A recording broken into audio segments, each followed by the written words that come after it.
예, 계속해서 중심에 대해서 살펴보죠. 그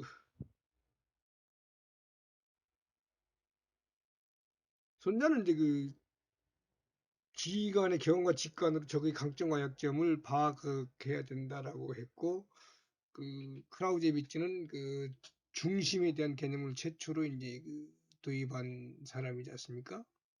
그래서 크라우제비츠는 이 중심이라는 개념을 아주 논리적으로 구체적으로 이렇게 에, 밝혔다고 이제 볼 수 있죠. 근데 중심의 우선순위를 보면은 이제 손자 같은 경우는 이제 중심이 적이 공격을 감행하기 이전에 외교적으로 정치적으로 흥정 또 협상이라든가 이런 기만이라든가 이런 계략을 사용해서 적의 공격을 계획해야 된다. 라고 이렇게 이제 얘기를 하겠죠. 이것은 동양에서는 대부분이 공격하기 전에 그 나라를 도와줄 수 있는 인접국을 또 뭐 파괴를 하지 않습니까? 우리 뭐 역사적으로 그런 저기를 많이 봐왔잖아요. 전쟁하기 전에. 그러니까 동맹을 먼저 와해시켜 놓고 고립시켜 놓고 공격하는 거죠. 그러고 나서 이제 적 군대에 대한 공격을 하고 적의 도시에 대한 공격은 맨 마지막에 이제 이루어진단 말이에요. 근데 크라우제비츠는 정반대예요. 그냥 직접 적의 군대를 가장 먼저 공격을 하고 두 번째는 적의 수도를 함락시키는 것이고 그다음에 적의 동맹에 대한 군사적인 타격 나아가서 이제 적국의 지도자나 적국 여론을 공격하는 이 중심에 보는 개념이 이제 상이하단 말이죠. 그래서 이것이 왜 그랬을까? 우선 뭐 보면 이제 타격 우선순위에 따른 어떤 방법이라든가 이런 걸 살펴보면은 손자는 아까 말씀드린 외교적으로 정치적으로 흥정하거나 협상 기만하는 거죠. 그다음에 이제 전쟁 발발 전에 적의 동맹을 와해시키기 위해서 군사 지원을 차단하고 고립시키거나 적을 또 격퇴하거나 뭐 이렇게 한다는 말이죠. 근데 크라우제비츠는 적병력이 가장 중요한 중력의 중심이란 말이에요. 그래서 적 군사력을 파괴해서 유혈, 피를 봐서 승리를 쟁취하는 이런 적용하는 거죠. 그다음에 이제 제일 핵심은 적의 수도예요. 수도만 무너지면 다 무너져. 그러니까 수도를 점령하거나 수도에 대한 타격이 가능할 때 수도를 먼저 공격하는 게 가장 좋은 거예요. 그 중심이니까. 그래서 제일 빠르게 승리를 쟁취할 수 있는 수단이다. 이렇게 이제 보아지는 거죠. 그 다음에 이제 동맹에 대한 군사적 타격은 이제 정치적, 군사적으로 동맹을 분리시키는 뭐 이런 타격으로 이렇게 볼 수 있는 겁니다. 그래서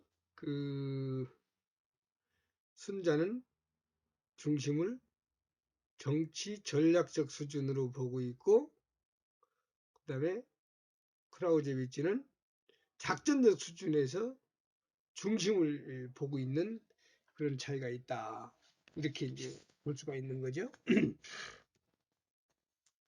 근데 이렇게 이 사람들이 중심이 서로 다르게 보고 있는 것은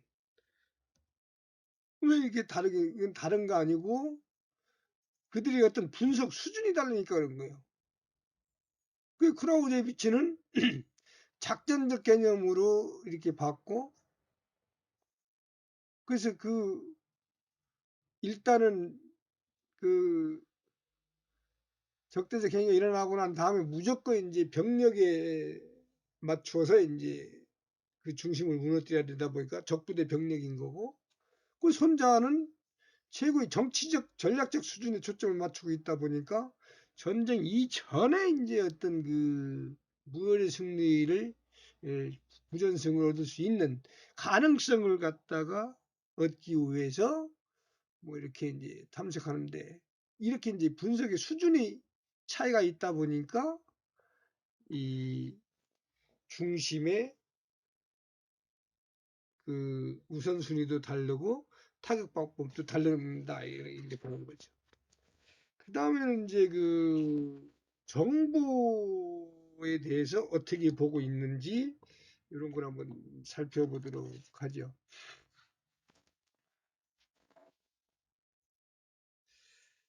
이 손자는 정보의 중요성을 엄청 강조하는 데 비해서 크라우제비치는 어떻게 보면 정보 무용론을 좀 얘기하고 있는 부분도 없지 않아 있어요. 그래서 손자왈 병국지 대사, 전쟁은 국가의 중대한 일이니 사생지치, 생사와 국가의 존망이 걸려있으니 존망지도가 불가불차랴. 그래서 잘 살펴야 된다. 이 시계편에 나온 거거든요. 그러면서 이제 경지오사 5가지 요건으로서 교지이계 국력의 기본을 경영하고 이색기정 1왈 도요 2왈 천이요 3왈 지라 4왈 장이요 5왈 법이라 도천 지장법 하고 이제 이 기본으로 하고 7가지 계로서 비교해 그 정세를 파악해야 된다. 이렇게 얘기하는 거죠. 그게 이제 그 교지계, 그래서 이 색기정말 주숙 유도, 누구의 그 임금이 이 정치를 잘 하냐 못하냐, 장숙 유능, 장수는 누가 더 유능하냐, 천지숙득, 천시와 지리, 하늘과 때, 이거는 누가 더 잘 활용하고 있느냐, 잘 숙지하고 이용하느냐, 숙득, 그 법령, 집행, 법과 명령, 이거는 누가 더 잘 집행하고 있느냐, 이런 7개로서 그 상대방, 적국과 아국의 정세를 살펴야 된다. 이러는 거거든요. 그 다음에 이제 그 병중 숙강 병사들은 누가 더 강하냐. 사졸 숙련 장병들은 누가 더 훈련이 잘 돼 있느냐. 그 다음에 이제 그 상벌 진명, 그 상벌은 어느 나라가 더 밝고 공정하게 잘 시행하고 있느냐. 이런 것들을 가지고 지승부이라, 승부를 미리 알 수 있다 해서 정보의 중요성을 손자는 엄청나게 강조를 하잖아요. 또 나가서 뭐 여러분 지피지기면은 백전불태고,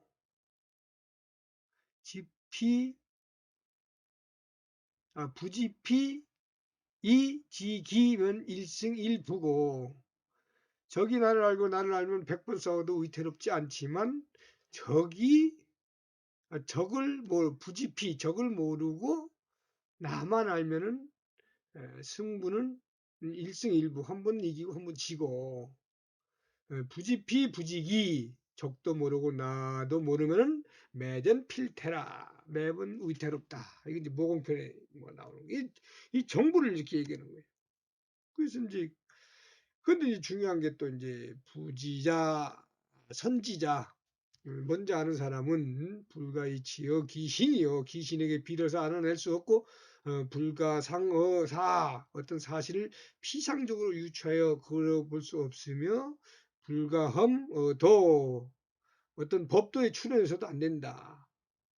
선지자는 그래서 필치어인 반드시 사람을 통해서 지적지정자야. 그래서 사람을 통해서 적의 정세를 알아내야 된다. 이게 뭐야? 간첩을 써라. 용간. 이거 뭐 귀신한테 물어볼 수도 없고 어떤 사실을 지 스스로 판단해 볼 수도 안 되고 어떤 법이 이러니까 이럴 것이다라고 추론해서도 안 된다. 반드시 사람 가서 눈을 보고 확인해 갖고 그 정보를 활용해서 하되 그것이 13편 맨 마지막에 나오는 용간이 제일 중요하게 얘기해요. 이거를 사람을 이용한 인간 정보를 누가 손자가 고로 용간 오유 유오 5개가 있는데 그것은 향간이요.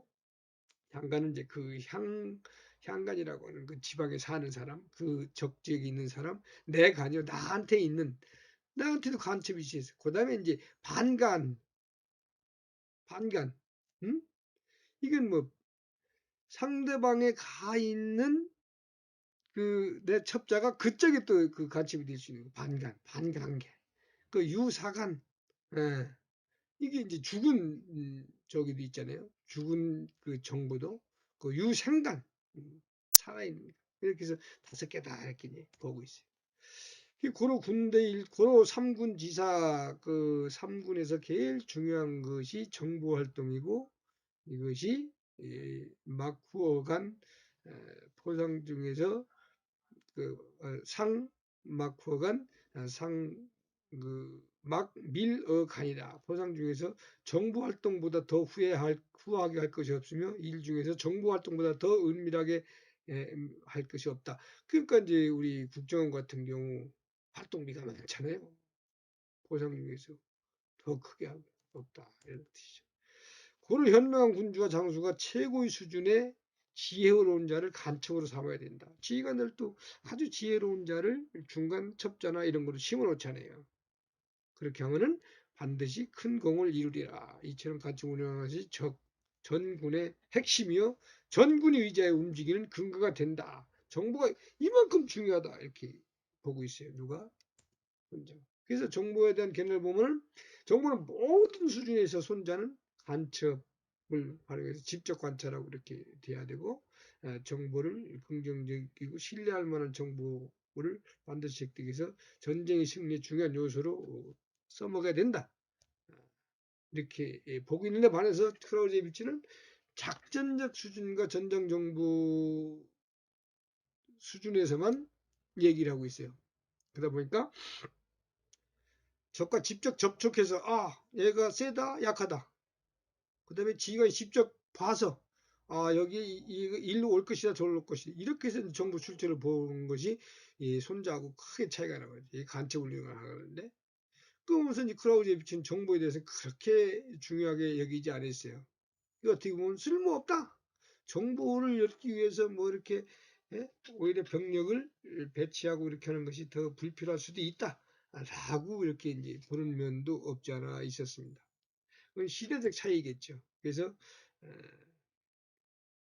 크라우제비치는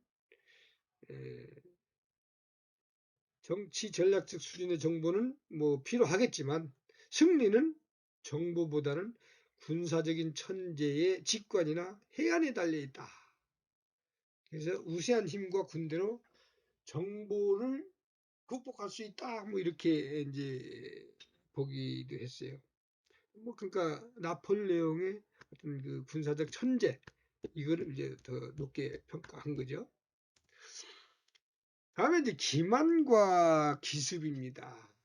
그래서 이 손자나 크라우제비츠들이 전쟁론을 집필하고 손자병법을 집필할 때 그 시대 상황을 반영하고 있다고 이제 봐야 되겠죠. 그래서 이제 송양지인이라고 이제 들어봤어요. 송나라 양공이 이제 그 적이 쳐들어오니까 딱 지켜서 있어요. 그러니까 강을 건너서 막 들어와. 그러니까 이제 밑에 참모들이 지금 쳐야 됩니다라고 하니까 아니야, 야, 적이 지금 넘어오고 있는데 지금 치면 안 된다. 정정당당히 걸어야지. 적이 취약할 때 치면 되겠어. 그리고 적이 막 그 들어와서 이제 막 밑에 상륙할래. 강가에 이제 상륙하려고 그래. 그러니까 그때 그러는 거야. 지금 상륙 막 하니까 지금 쳐야 됩니다. 그러니까 야, 지금 치면 쟤들이 지금 내륙 있는데 지금 공격하면 되겠어요. 또 내비둬요. 그러다 보니까 결국은 다 상륙해서 양쪽이 이제 대진을 다 갖췄어. 이거는 이제 춘추 시대 전기 이전에 얘기야.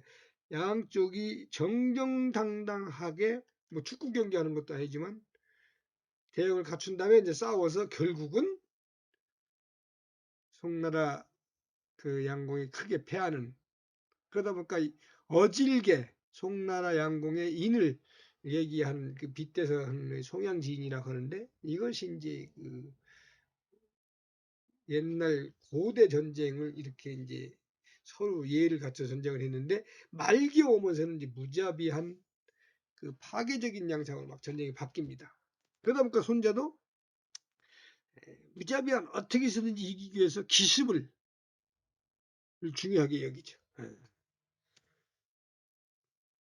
근데 크라우체비츠가 살았던 시기에는 기술 수준이 산업혁명 조금 이전이니까 수준이 열악하고 지휘통신도 그렇고 아주 비효율적인 면이 없고, 그 기습을 하기 위해서 대규모 병력을 은밀하게 이동했는데 그것이 불가하고 하다 보니까 이 기습을 부정적으로 평가하는 면이 없잖아 있었어요. 이런 어떤 그 차이가 있어서 기만이라고 하는 부분에 있어서 그 기만은 적이 획득할 수 있는 증거 및 징후를 아군이 조작, 왜곡 또는 창조해서 적을 불리한 방식으로 반응하도록 유도하는 모든 방책이라고 얘기하고, 양동은 적을 기만하는 목적으로 결전을 시도하지 않은 타 정면의 병력 장비를 기동을 시키는, 양공은 이제 제한된 목표를 공격하는 거하고 차이가 있지 않습니까? 이런 그 기만이 이제 그 손자는 전쟁 발발 전부터 전쟁할 때까지 모든 수준에서 이루어져야 된다. 그래서 외교, 정치, 군사적 수준까지 어떤 개인의 어떤 그 유혹, 양동, 은닉, 잠복부터 전부 다 이제 기만이 이루어져야 된다고 보는데 반해서 크라우제비치는 이 양동과 기만의 효과가 미흡하다 이렇게 봤어요. 그래서 기만의 규모가 클수록 시간과 노력이 더 많이 들게 되고, 불의 사태 시 투입된 전투력을 빼서 다른 데다가 이렇게 결정적인 장소에 병력을 집중하기 위해서 하려고 하다 보면 이제 못하 된다 이렇게 이제 보는 거죠. 그래서 손자는 기만은 모든 작전의 기본이라고 보고 있고, 기습은 그 달성해야 하며 성공의 열쇠라고 이렇게 보는데 반해서 크라우제비치는 기만은 시간 낭비고 무가치하다. 그 다음에 기습도 상위 수준에서는 기습 달성이 어렵다 이렇게 보는 거죠. 그 손자는 모든 정보에 근거해서 광범위한 기만을 사용해야 된다고 보지만, 크라우제비치는 직관을 가지고 그 주도권을 유지해서 불확실성을 창출해내는 것이 오히려 더 낫다. 뭐 이렇게 보는 거죠. 그러다 보니까 이제 손자 이 논리로 보면은 너무 정보하고 기만을 만병통치약으로 간주하고 있는 부분이 없잖아요, 있어요. 그러고서 손자는 직접 부딪혀서 알아내고 직접 부딪혀서 상대방을 평가하는 마찰, 이거를 이제 너무 과소평가 했고, 작전 계획의 어떤 가치만 너무 과대평가했다라고 하는 그 문제점이 있을 수 있죠. 근데 크라우제비치는 정보 기만의 가치를 너무 무시했어. 오로지 지휘관의 그 직관과 마찰, 폭력에 의해만 의존했단 말이에요. 직접 부딪혀서 직접 확인한 그걸 가지고 이제 이렇게 하다 보니까 이 크라우제비치는 전쟁 상황에 대한 통제가 거의 되지 않는 뭐 그런 어떤 문제점들이 내포하고 있다. 이렇게 이제 보게 되는 거죠. 그래서 그 기습이라고 하는 측면에서 기습은 시간과 장소, 방법, 예기치 않은 시간과 장소, 방법, 알았다 하더라도 저기 대항하지 못하도록 하는 그런 그 타격을 가하는 것인데, 이런 기습을 달성하기 위해서는 엄호, 기만, 예기치 않은 전투력, 신형 무기, 뭐 대정보 활동 등 이게 계속 이제 그 업데이트가 돼 나가고 있잖아요. 그런데 이 기습을 손자는 아주 효과적인 전쟁 수행 방법이라고 보면서 장수들은 항상 기습을 염두에 두고 있어야 된다라고 하죠. 그래서 선수자는, 잘 지키는 자는 장어지지하여 구지하여, 땅속 깊숙이 숨은 듯이 이렇게 그 하고, 그 다음에 선공자는, 공격을 잘하는 자는 하늘에서 용이 움직이듯 기습적으로 이렇게 해야 된다. 이게 군형편에 나오는 거.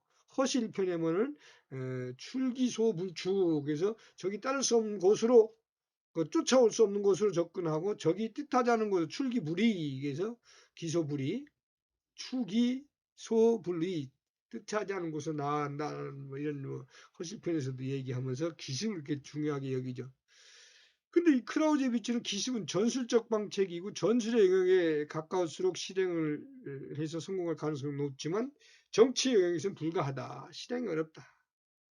라고 이렇게 봤어요. 근데 실제 1831년도에 크라우제비치가 죽고 나서는 산업혁명이 이루어지면서 전략 작전적 기습이 이제 가능하게 되는 거죠. 그러니까 크라우제비치가 살았던 시대는 그게 이제 기만과 기습이 쉽지 않았던 뭐 그런 적으로 이제 본 겁니다. 그래서 기만 기습을 중요시한 손자병법의 논리는 적시성이 있지만, 전쟁론은 이제 기만과 기습을 너무 이제 그 경시하다 보니까 유물, 죽은 뭐 그런 논리가 된 부분이 없지 않아 있다는 거죠.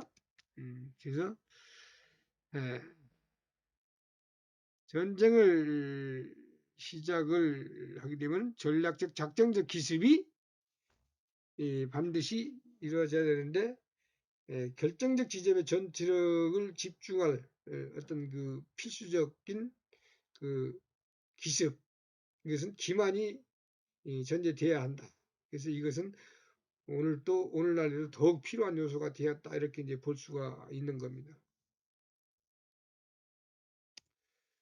근데 이제 후세의 그 두 전략가들의 그 사상을 어떻게 해석하는가 보면은, 손자의 부전성 사상은 사실은 현실에서 실현되기가 어려운 거죠. 그러나 실제는 전쟁과 전투 승리에 주안을 두고 있다는 걸 우리가 알아야 돼요. 부전성 사상이. 무조건 안 싸우고 이긴다는 게 아니고, 어렵지만은 그래도 그렇게 노력을 하면서 실제는 전쟁과 전투에서 승리를 해야 된다라고 하는 거죠. 근데 크라우제비치는 절대 전쟁을 얘기하면서 1차 대전의 어떤 그 책임을 크라우제비치가 집어쓰고 전쟁 광이라고, 미치광이라고 할 정도 얘기를 들었지만, 실제 크라우제비치가 얘기한 절대 전쟁도 존재하지 않아요. 그래서 단지 전제 전쟁은 크라우제비치가 제한 전쟁을 설명하기 위한 전제일 뿐이었다. 그래서 그는 공격보다는 방어가 강하다고 하는 것을 주장을 했잖아요. 그러다 보니까 전쟁은 정치적 목적에 제한을 받을 수밖에 없다. 정치적 목적 달성은 수단에 불과하다. 이렇게 이제 얘기를 한 거죠.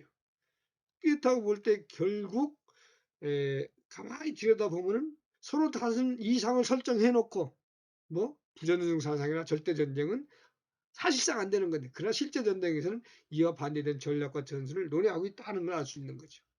그래서 신속하고 결정적인 승리를 추구하되 필요한 전쟁 확대에는 반대한다는 것도 공통점이 또 있어요. 그래서 크라우제비츠가 본 전쟁 본질은 손자의 전쟁 본질과 큰 견해 차이가 없으나 어떤 수준과 관점에 따라서 시대적 상황에 따라서 조금씩 차이가 있다. 이런 걸 알 수가 있는 거죠. 그래서 사실상 전략은 동양과 서양이 어떤 그 수준과 접근 방법의 차이였지 결국은 따로 구분되지 않고 본질적으로 같다. 이렇게 볼 수가 있는 겁니다. 네, 여러분 여기까지 해서 근본 시간은 마무리하고 다음 시간은 제가 카톡으로다가 토론자를 지상 전략 발표에 대해서 토론자를 정해서 알려드리도록 그렇게 하겠습니다. 토론자들은 준비를 해 주시기 바랍니다. 토론자가 다음 시간에 저희가 누구죠? 지상 전략이 지상 전략 진승권 선생님 그 준비를 잘 해서 그 활발한 토의가 그래서 내 것이 될 수 있도록 해주기 당부드립니다. 이상 이번 주 그 유튜브 강의 마치도록 그렇게 하겠습니다.